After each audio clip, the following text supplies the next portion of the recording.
I'm going to take a shot on this one. I'm going to say beer. I'm buying everybody around on this. Oh my God.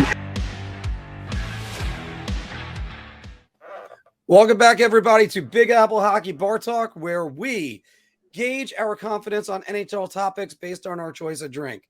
Are you going to buy everybody around? You're so confident.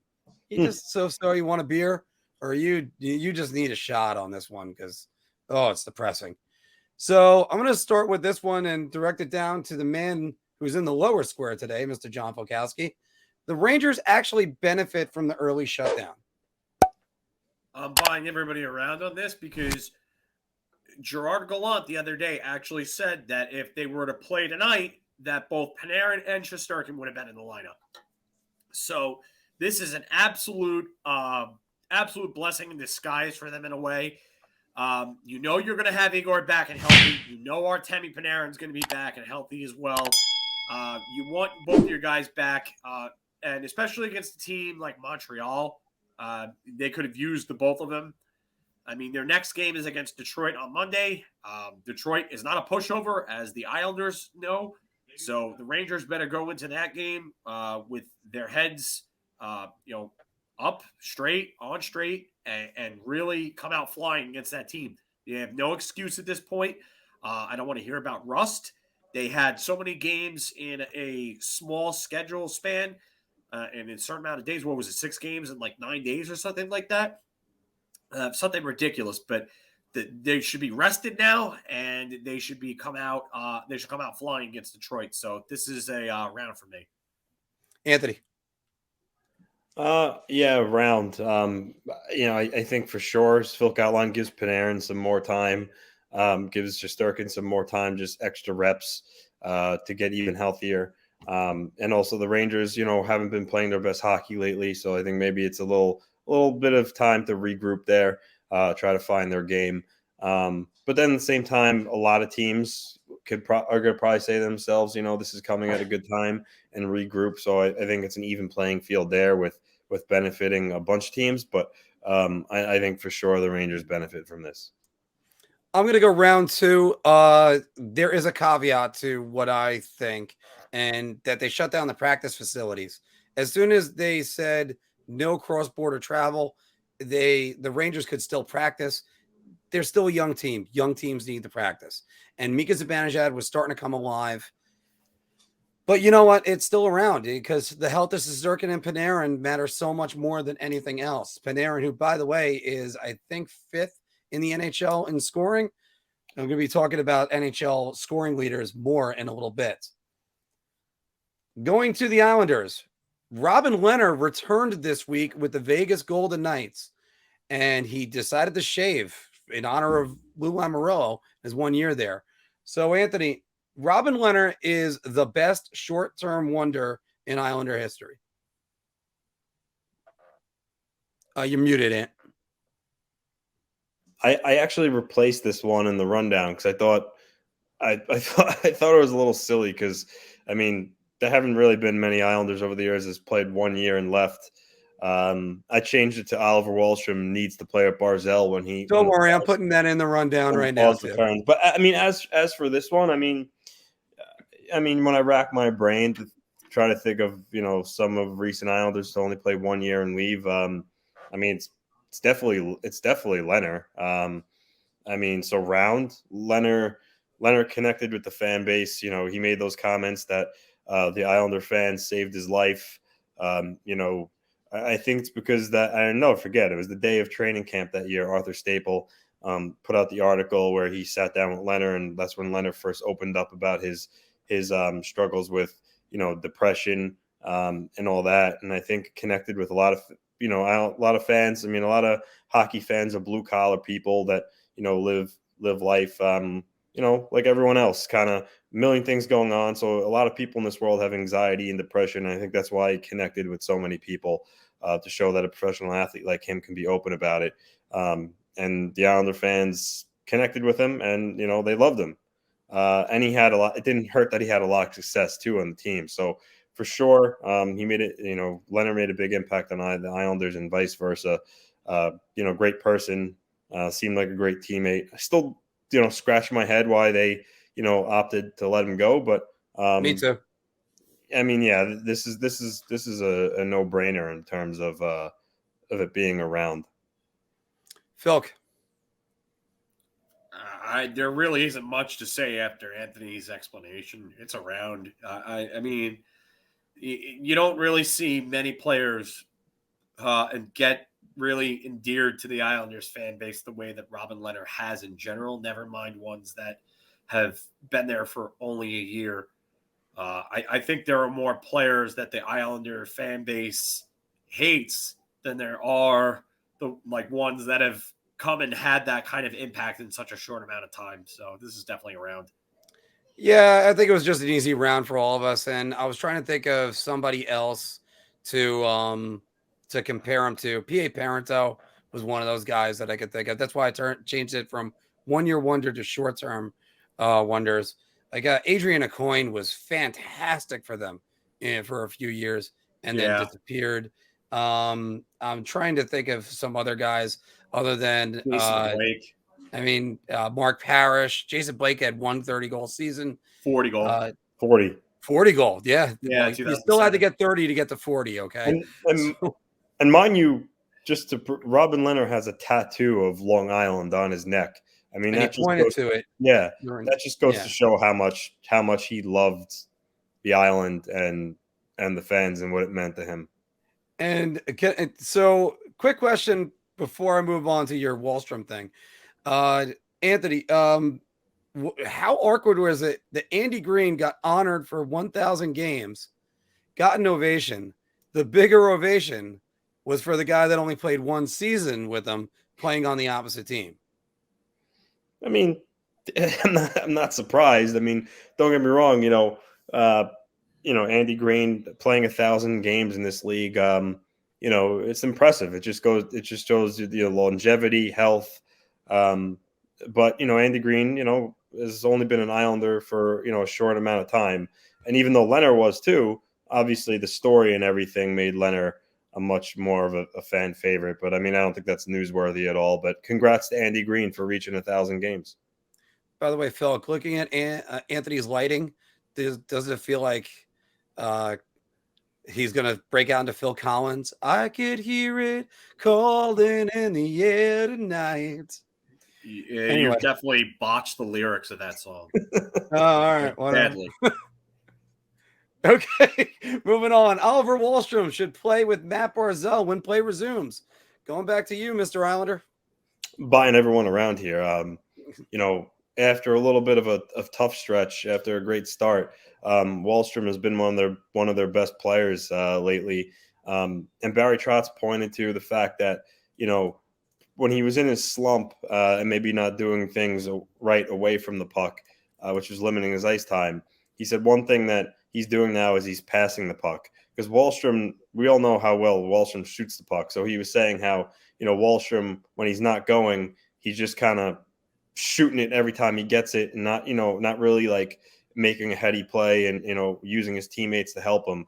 For the last, week and a half, 2 weeks, he's been getting assists. There have been a couple of games where he's had multi-assist games, and that's just an asset of his game that makes him an even better player because, again, we all know how well he shoots the puck. But, for the longest time, even back when Tavares was an Islander, it was, Tavares needs a winger to play with. He needs a winger to play with. Barzal needs a winger to play with, and Oliver Wahlstrom has a fantastic shot. Barzal's a setup guy. The marriage just makes sense.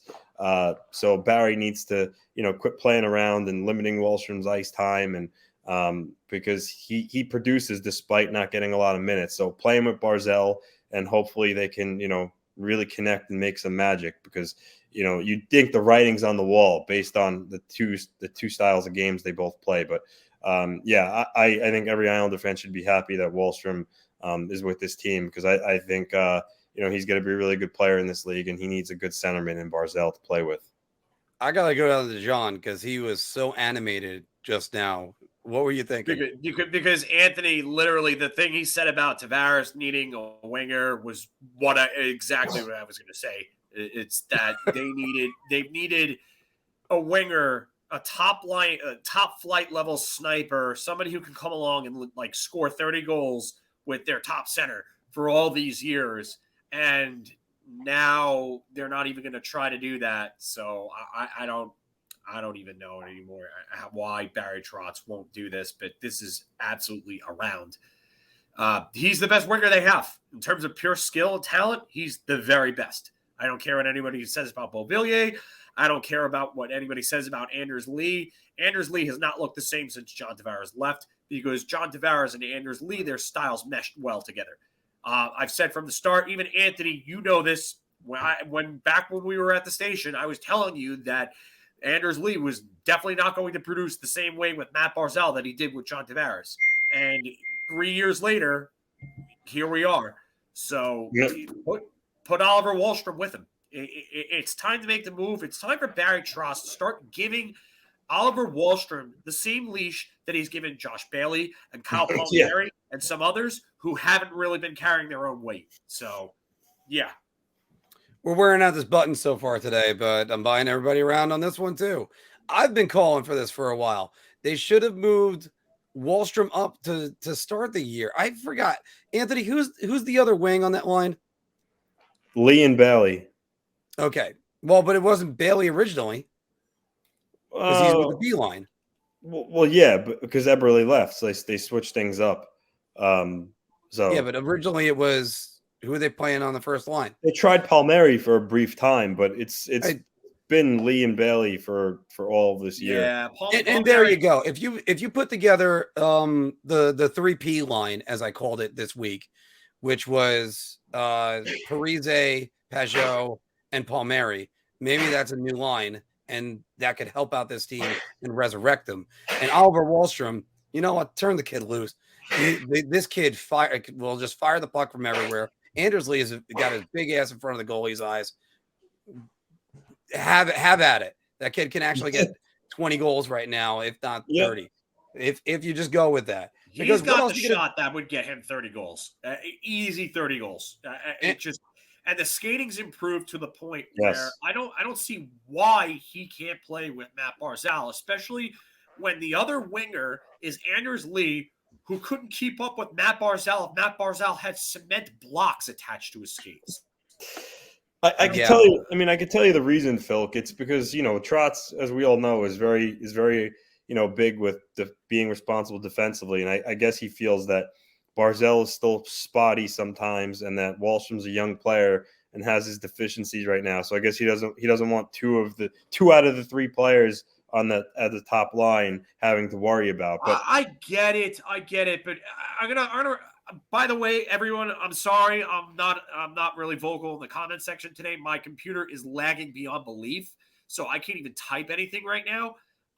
Dominic, your comment about Barry Trotz and young players, the David Quinn of the Island, is probably the most accurate comment I've seen in regards to this whole Islander segment right now, or with this. So, because it's absolutely true.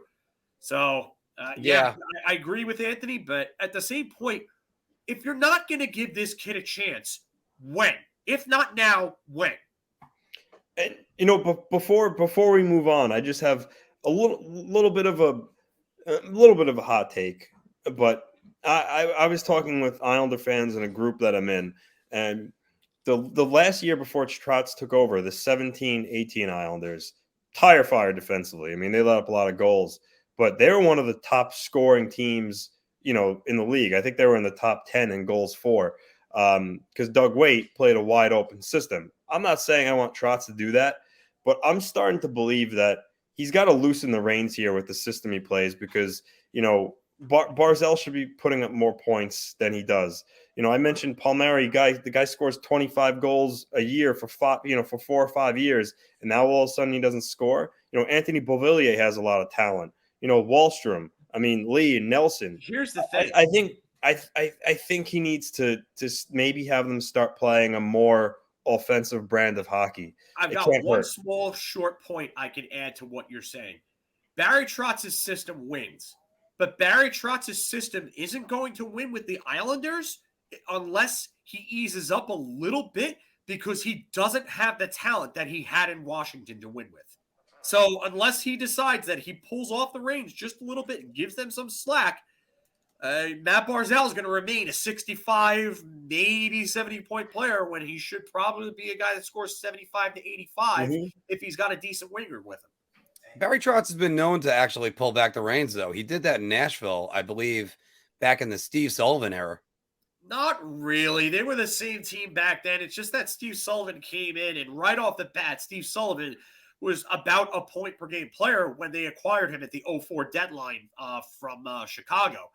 So, I mean, really, Nashville's never been an offensive team, not since the Peter Forsberg deadline deal, that 06-07 season.